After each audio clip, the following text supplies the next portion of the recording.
Freddie stacking. Jared stacking. Russell stacking. Stacking, brothers. Away! What the hell?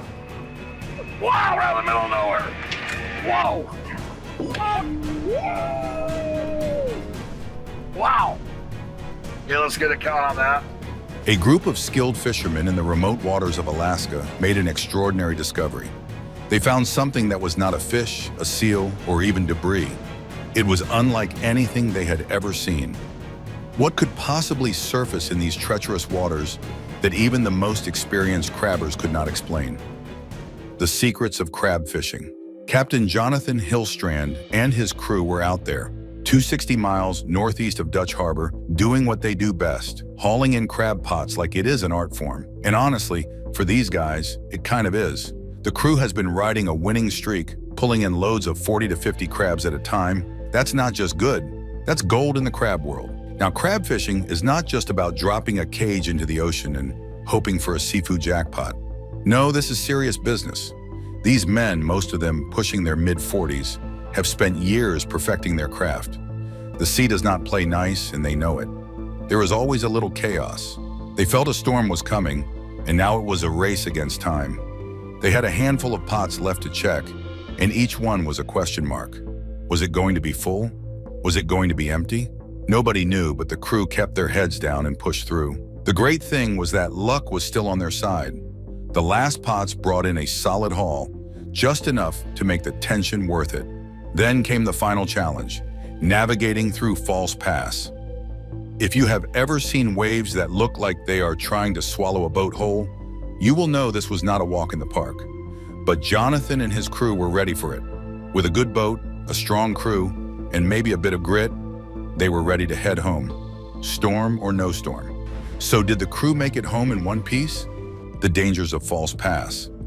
By 1921, False Pass was not just a tiny dot on the map anymore. They had a post office thanks to the success of their salmon cannery. And while that might not sound like much, in this remote part of Alaska, it was a big deal. But the thing is, for the people of False Pass, fishing is not just some seasonal hustle. It's life. Every crab, salmon, or cod they pull from the sea keeps their community afloat, literally and financially. Living this close to the Aleutian Islands, they know how unforgiving the ocean can be. A bad season can wipe you out faster than a wave crashing on deck. Out on the Time Bandit, about 90 miles northwest of Dutch Harbor, Jonathan Hillstrand and his crew were feeling the weight of that reality. They were facing some of the roughest waters. The wind was howling, the waves were monstrous, and the crew knew that keeping their respect for the sea was not optional. It was survival. Jonathan was at the helm, steering the ship into deeper waters, from 180 fathoms all the way down to 5,400. Why? Because they were not just fishing, they were chasing a dream. $1 million catch. Every pound of crab counted, and with a target of 4,000 to 5,000 pounds for the haul, the stakes could not be higher. And then, as if the sea wanted to remind them who was boss, they found themselves smack in the middle of a 200-meter wide storm. The Time Bandit was being tossed around like a toy boat, waves towering 25 feet high crashing down around them. But this crew was not backing down. They had their eyes on the prize, 50,000 pounds of golden king crabs. When they finally reached their chosen spot, the crew started pulling up pots, and jackpot, bright red crabs spilled out. It was a sight that boosted everyone's morale despite the chaos around them. It was a beautiful haul, but there was no time to celebrate. With the storm raging, every second counted. Will the ocean keep blessing them, or was this just the calm before a different kind of storm? Let's see. Now, golden king crabs are not just any crabs. These beauties are massive, with meat so tasty it is practically gold on a plate. They are survivors, living in the icy depths of the Bering Sea. And they are not just a meal, they are a payday. But catching them is no walk in the park. It is a deadly gamble where one wrong move could cost you everything. Let's not forget the crab's wildlife story. These crabs start out as tiny eggs, hatching in the spring when plankton blooms give them all the food they need. As they grow, they shed their shells and move from shallow waters to the deep sea, eventually returning to the shallows to lay eggs of their own.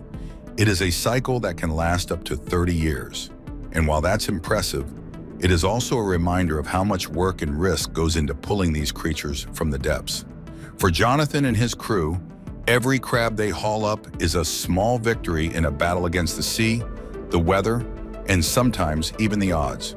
Now this time, the storm was not done with them yet, and neither was the ocean. So, did their luck hold out this time? Life at False Pass. By the time the Alaska Department of Fish and Game declared the red king crab population stable, you would think it would be good news. But it is not that simple. Across Alaska, crab stocks have been shrinking. Some areas have seen stricter rules slapped down, while others are facing outright bans. Why? To stop the stocks from crashing altogether. For fishermen like Captain Jonathan and his crew, this meant fewer places to fish and tighter restrictions, which is not exactly a morale booster when your livelihood depends on it. It is not just about throwing pots into the ocean and hoping for the best. The ecosystem is a balancing act, and the crab population swings with environmental changes. The ocean is not going to bend to anyone's rules, but managing these shifts is important to keeping the industry alive. Take 2011 as an example. Fishermen hauled in 17 million pounds of red king crabs and made $110 million. That's no small change. But if the population dips too far, there goes the catch and the cash. Now about these red king crabs, they are a marvel of nature. Did you know they are distant relatives of hermit crabs? And those claws? They use them for some pretty clever feeding techniques. Alaska's waters don't stop at red king crabs either. There are blue, golden, and even scarlet varieties. These crabs don't mess around when it comes to survival. They huddle together in pods, giant stacks of thousands forming barriers against predators. It is teamwork at its finest, and frankly, pretty impressive for creatures that don't even have a proper brain. Now back on the Time Bandit, teamwork was what kept everything afloat. Literally every decision Jonathan made was a calculated gamble. Moving the ship to a new spot meant he had to balance costs, risks, and rewards. On this trip, he was betting on a 400-fathom ridge. And guess what? His gut paid off. When the pots started coming up, they were packed with massive golden king crabs. The crew cheered. The morale was sky high. And for a moment, it felt like they were invincible. But let's not forget the storm, which was raging around them. It was the Bering Sea, after all. It does not care how well your day is going. The crew pushed on, working like a well-oiled machine, but there was no room for mistakes. Every move had to be strategic, like playing chess against a very angry ocean. Once the pots are full, the real challenge begins. This challenge is to get back to shore. Now False Pass was waiting for them, and this part is no walk in the park. Narrow, unpredictable, and downright dangerous, this channel has humbled many a captain. For Jonathan and his crew, it was the last hurdle before home, and everyone knew what was at stake. Another thing that you need to know here is that crab fishing is not just tough on the water. It is a logistical nightmare too. The gear alone is expensive, and you cannot just toss any random net in and hope for crabs. The traps and pots are specialized, and handling them takes skill. Once the crabs are on board, they have to be cleaned and processed by hand. That's right, no shortcuts here. And let's talk supply. Unlike farmed seafood, crabs are wild caught, which means their availability depends on nature's unpredictability. Water temperature, quality, and overall ocean health all play a role. Add in high demand and the fact that crab meat is considered a luxury, and you have yourself a pricey seafood dish. But when it tastes that good, people are willing to pay. For Jonathan's crew, the season was a relentless grind. There was no guarantee of a big catch, and every trip was a mix of hope and hustle. On their first trip of the season, they had managed to turn things around. After a slow start and a few hiccups, they had pulled in over 70,000 pounds of crabs. That is around $850,000 worth of hard work, sweat, and, let's face it, a little bit of luck. So yes, docking at King Cove was a moment of pride for the crew. Jonathan was especially pleased, not just with the haul, but with how the team had come together. Guiding new recruits and managing the boat through treacherous waters is not easy, but his leadership paid off. As they unloaded their massive haul, there was a quiet satisfaction among the crew. They had faced the ocean's challenges head-on, and this time they had come out on top. But in the back of everyone's mind, they knew the sea is unpredictable, and there is always another storm waiting. Big catches. After hauling in their latest catch, the Time Bandit crew wasted no time getting to work. Each crab was carefully sorted by size and health. It sounds simple, right? Wrong. It is a long and tiring process, and every crab has to meet strict standards before it is market ready.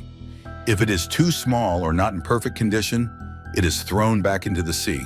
The stakes are high because only the best crabs will make it to the market, where they will eventually be served on fancy plates around the world. Once sorted, the crabs are placed in chilled seawater tanks to keep them fresh. Now this part is absolutely crucial. A slight change in temperature or a little mishandling, and the crabs lose their delicate texture and flavor. Nobody is paying premium prices for subpar seafood, so the crew has to make sure the crabs stay in top condition all the way to port. When the ship finally docks, there is one last quality check. Buyers, whether they are from auctions, seafood markets, or high-end restaurants, expect nothing less than perfection. These crabs are a big deal, and the people who enjoy them? Let's just say they are not thinking about the grueling journey it took to get them there. But that's the beauty and frustration of this business. All of this hustle happens under the watchful eye of sustainability regulations. Fishing limits, conservation rules, and constant monitoring ensure the crab population does not disappear entirely. It is not just about this season's catch, it is about making sure future generations can keep fishing these waters. And yes, it adds another layer of pressure on crews who are already juggling unpredictable weather, long hours, and cutthroat competition. These sustainability efforts mean every decision the crew makes is scrutinized. How much they catch, where they fish, and even the gear they use. It is a balancing act between following the rules and trying to make a living. For Jonathan and his crew, the pressure to perform while staying compliant is relentless. One wrong move could not only cost them their catch, but also their reputation. Speaking of pressure, let's circle back to the icy waters. The crew barely made it through False Pass, and now they were facing fast-moving sea ice. Jonathan received an urgent message at that time. He heard that the ice was closing in quicker than expected. Turning back was not an option, so they pressed on, knowing full well that the risk was enormous. The first challenge came when their fishing gear got tangled. One of the members took the lead in untangling the mess, but just as things seemed under control, a massive wave slammed into the ship. Chaos erupted, and for a moment, it felt like everything was falling apart. But then, Jonathan stepped up, calmed the crew, and brought the situation back under control. It was a tough reminder that out here the ocean calls the shots. With the gear untangled and spirits cautiously lifted, the crew hauled in another big catch. Relief washed over them as it was a glimmer of hope that maybe, just maybe, they could finish this trip on a high note. But nobody was counting their crabs just yet. The ice was still a threat, and all they could do was wait and see if they would have enough time to finish their work. Meanwhile, competition heated up. Captain Sig and his crew were pulling a bold move called quirking. This means they were trying to lure crabs away from their pots into their own. It was sneaky, sure, but Sig just wanted to win. He was gambling that this tactic would not sour his relationships with the other crews. But let's be real, it was a risky play in a profession where trust is already in short supply. Back on the Time Bandit, luck seemed to be slipping away. After a strong start, things took a turn. Their fourth attempt to catch more crabs failed because the cage door was not set up properly. Mistakes like this are costly, but the crew quickly fixed the problem and tried again. The fifth attempt was another disappointment. There was nothing but empty pots. Andy started noticing something strange.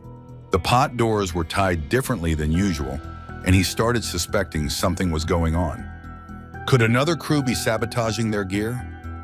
Captain Sig happened to be nearby, and when Andy confronted him, Sig denied everything. Without solid proof, it was just speculation, but the tension on deck was palpable. Jonathan could not shake the uneasy feeling that someone was playing dirty. Despite the setbacks, the crew pushed forward. The red king crabs they were chasing were no ordinary prize. These giants of the northern Pacific can have leg spans of nearly 6 feet and weigh up to 28 pounds. But these days, most crabs are much smaller, about 6 inches across and weighing around 6 pounds. Still, they were a valuable catch, turning bright red when cooked and fetching top dollar in markets worldwide. The season's rocky start had everyone on edge. The Time Bandits' crew was frustrated, and even Captain Sig began to worry that his own pots might fall victim to sabotage. The competition among crews is fierce, and while it adds to the excitement, it also creates a layer of mistrust that is hard to ignore. As the crew moved forward, their resolve was tested not just by the harsh sea conditions, but also by the nagging doubt that someone might have been sabotaging their efforts. It shows us that crab fishing is not just about battling nature. You have to navigate the complicated, high-pressure dynamics of an industry where every crab counts. And then there was the ice, still moving fast, threatening to trap the ship and cut the trip short. With each passing moment, the crew knew they were racing against time. Every pot they pulled up was another gamble, and every decision Jonathan made carried enormous weight. It is a fine line between success and disaster, and out here there are no guarantees. Crab fishing is tough, dangerous, and relentless. You don't have to just haul the crabs. This art is about survival, strategy, and a whole lot of grit. Whether it is icy waters, tangled gear, or competition from rival crews, every challenge pushes the fishermen to their limits. But for Captain Jonathan and his crew, this season is just getting started, and the ocean is far from done testing them. So what do you think is happening there? Who do you think is trying to sabotage the Time Bandit crew? Let us know your thoughts in the comments below. Before you go, don't forget to subscribe for updates and drama from the high seas. See you in the next video.